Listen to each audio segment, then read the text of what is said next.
이건 TV 프로그램 중에 영재 발굴단 때문은 아니고요.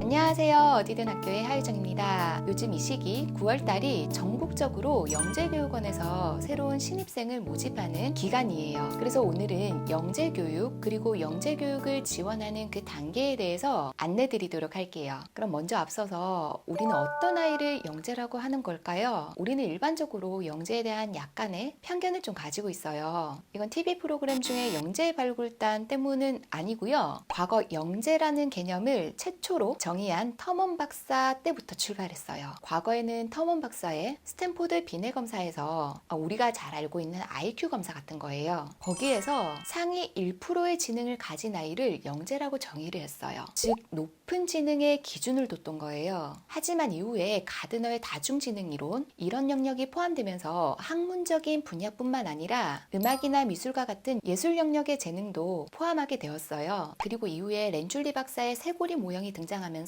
평균 이상의 지능, 높은 과제 집착력, 그리고 창의성이 영재의 핵심 요소로 정의되게 되었어요. 우리나라에서는 영재교육진흥법에 재능이 뛰어난 사람으로서 타고난 잠재력을 개발하기 위해서 특별한 교육을 필요로 하는 자를 영재라고 정의하고 있어요. 우리는 여기서 잠재력이라고 하는 단어에 주목해 볼 필요가 있어요. 잠재력. 이미 드러나 있는 아이도 있겠지만 아직 드러나지 않은 채 잠자고 있는 아이도 있겠죠. 영재교육의 목표가 아직 이 드러나지 않은 잠재력을 끌어올려서 더욱 개발해서 미래 사회가 원하는 그런 창의 융합형 인재를 육성하고자 하는 거예요. 그리고 평균 이상의 지능이라고 말씀드렸잖아요. 이건 수치로 본다면 상위 한 30% 정도? 그렇게 문이 높지는 않죠. 그 정도 수치에서 아이가 원하고 그리고 흥미있어하는 그리고 약간의 재능을 보이는 그런 수학, 과학, 언어, 정보, 미술, 음악 이런 영역들에 지원을 하고 그리고 1년 이상의 과정을 경험해 보는 거죠. 그런데 영재 수업을 해보면 거기에 모인 아이들이 대부분은 평범한 친구들이에요. 그중에 특출난 친구도 간혹 있기는 하지만 그래도 비율적으로는 그렇게 많지는 않아요. 제가 이런 말씀을 드리는 건 그 특정 누군가에게만 제공되는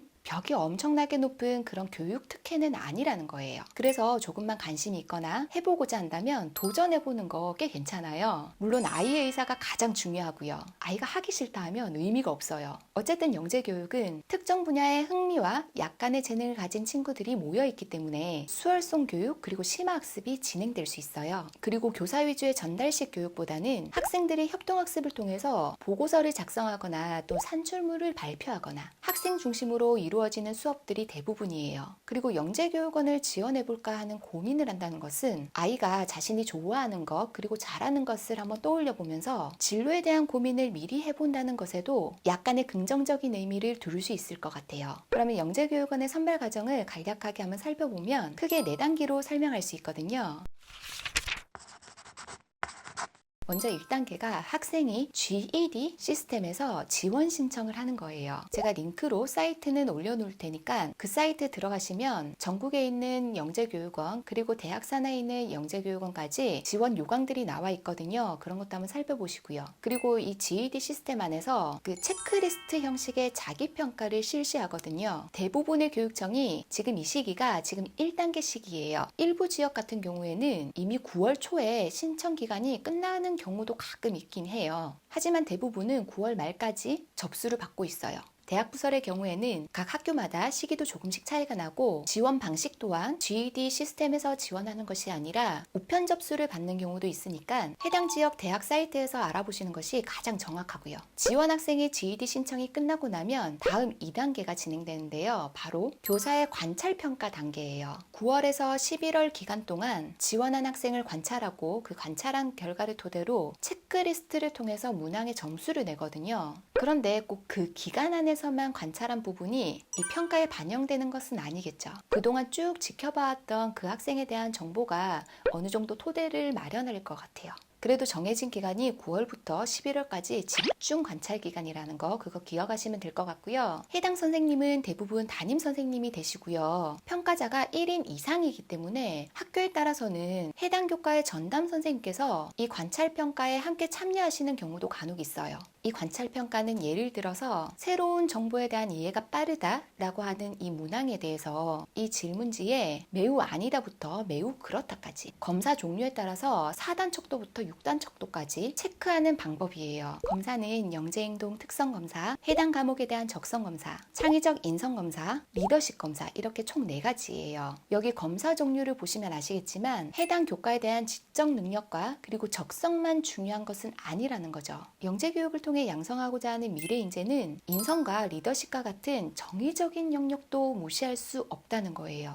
다음 3단계는 학교 추천 단계예요. 학교마다 추천 인원이 제한되어 있기 때문에 만약 경쟁률이 꽤 된다면 이 단계가 중요할 수 있어요. 그래서 지역에 따라 딱 정해진 특정 날짜에 수행 관찰 검사, 즉 영재성과 관련된 검사를 일괄 치르기도 해요. 그런데 경쟁률이 그렇게 높지 않은 지역이나 학교에서는 이 학교 내 시험과 같은 평가 단계는 생략되기도 하고요. 시험을 만약 따로 치르지 않는 경우에는 수행평가 자료나 또 관련 대회에 참여했던 경험 그리고 수상했던 경험 이런 성과가 평가에 반영되기도 해요. 그래서 개별 학교에서 정한 기준에 따라서 점수를 합산해서 학교에 배정받은 그 추천 인원만큼 선별을 하고요.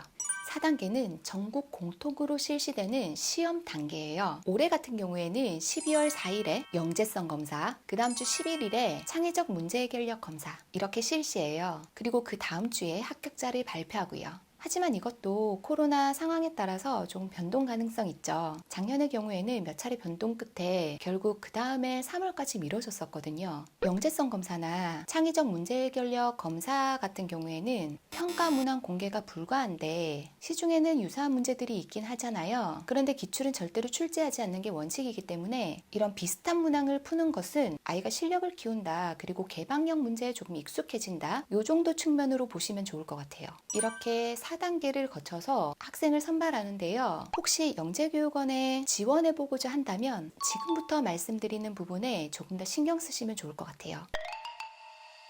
첫째가 학교 생활에 충실해야 돼요. 사실 관찰평가 결과를 무시할 수가 없거든요. 아니, 굉장히 중요하죠. 관찰하시는 선생님이 이 학생은 영재성이 좀 부족하다, 성실하지 않다라고 평가하셨으면 그 부분을 간과하기 어렵거든요. 그리고 두 번째는 의사소통 역량, 그리고 리더십, 협동심을 꾸준히 길러줘야 돼요. 이것은 영재교육원에 들어가기 위해서뿐만 아니라 합격 이후에도 영재 수업을 원활히 그리고 즐겁게 진행하기 위해서 꼭 필요한 능력이에요. 영재원 수업은 개별적으로 하는 활동보다 함께하는 활동이 훨씬 더 많아요. 이때 의사소통 능력, 리더십, 협동심이 부족하면 아이들이 수업 자체를 힘들어하는 경우가 굉장히 많거든요.